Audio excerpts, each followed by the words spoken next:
la chance dans la paroisse d'avoir des sœurs polonaises qui aiment beaucoup Sainte Faustine.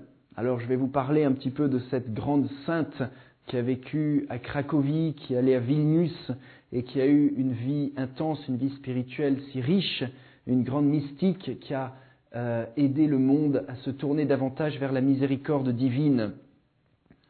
Jésus qui disait à cette sainte « Quand l'âme s'approche de moi avec confiance, je la comble de tant de grâces qu'elle ne peut les contenir toutes et qu'elle les projette sur d'autres âmes. » En d'autres mots, chaque fois que nous allons devant le Saint-Sacrement, Jésus nous comble de tant d'âmes qu'on ne peut les garder toutes et que ces âmes, que ces grâces, sont déversées autour de nous sans même que nous en soyons nécessairement conscients.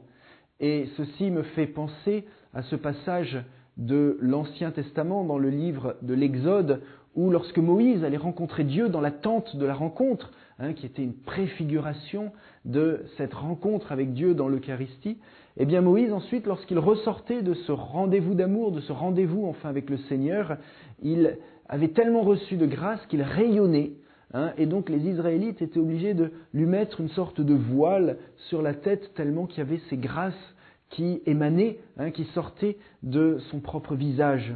Et alors si déjà dans l'Ancien Testament, il y avait tant de grâces, qui étaient après tout qu'une préparation, une préfiguration de la Nouvelle Alliance, combien plus dans la Nouvelle Alliance, Jésus nous comble de tant de grâces en sa présence, qu'on ne peut les garder pour nous-mêmes et qu'elles se répandent autour.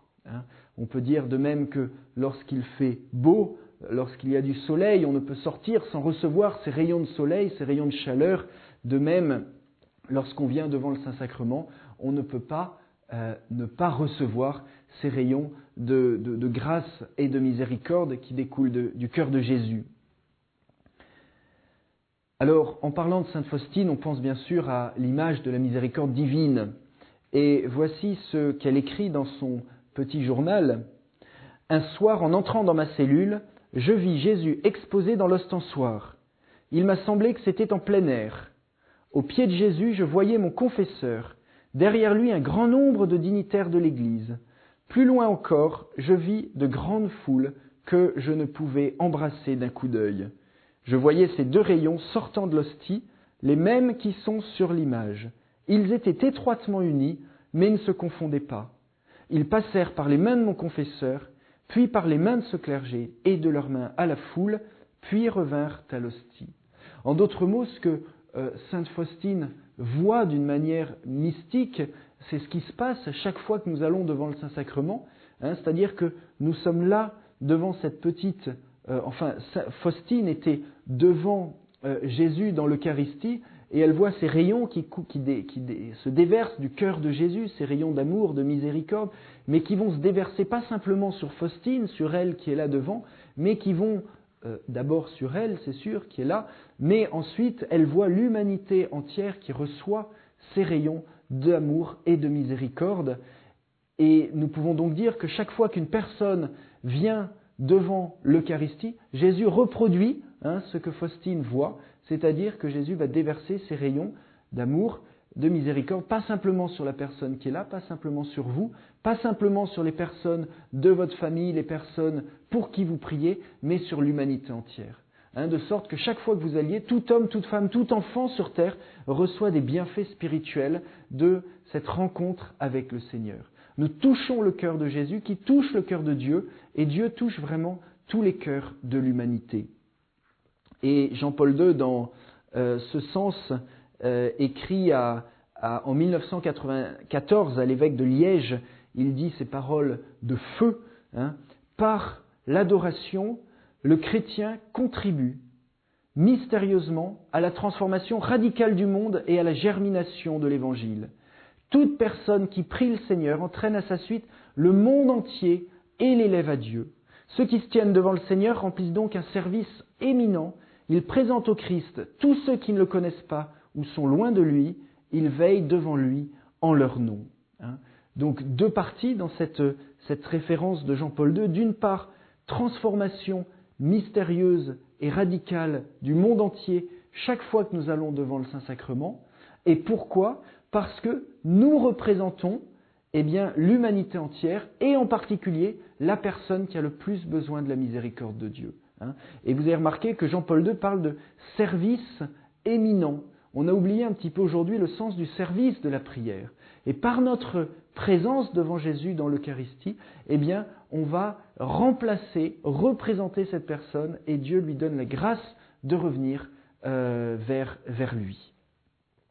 Il y avait aussi ce passage, vous vous souvenez de cette femme qui avait cette hémorragie interne et qui vient toucher Jésus par sa foi. Et Jésus sent une force qui sort de lui et dit « Qui m'a touché ?»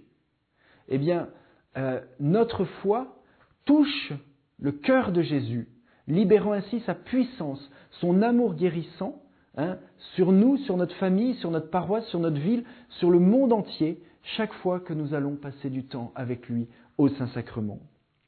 Et Jean-Paul II qui disait ailleurs « Tous les maux du monde peuvent être vaincus à travers le grand pouvoir de l'adoration eucharistique. » Alors, l'Eucharistie, comme Jésus dit à Sainte Faustine, c'est vraiment le trône de la miséricorde. Regarde, âme, c'est pour toi que j'ai institué le trône de la miséricorde sur terre. Ce trône, c'est le tabernacle, et de ce tabernacle de miséricorde, je désire descendre en ton cœur. Regarde, aucune suite m'entoure, aucun garde. Tu as accès à moi à tout moment, à chaque heure du jour. Je désire parler avec toi et t'accorder des grâces. Et on peut faire un lien très étroit, il existe ce lien très étroit entre le sacrement de l'Eucharistie et le sacrement de la réconciliation, les deux grands sacrements de la miséricorde, parce que nous voyons bien ici à Sanary et dans tant d'autres paroisses, lorsque nous nous mettons devant la lumière de Dieu, le Christ nous illumine par son amour, par sa miséricorde et nous pousse ensuite à recevoir ce sacrement de la réconciliation. Alors, je vous laisse avec cette belle référence cette belle parole de Jésus à Sainte Faustine. Tu considéreras mon amour dans le Saint-Sacrement. Ici, je suis tout entier à ta disposition, corps, sang, âme et divinité, comme ton époux.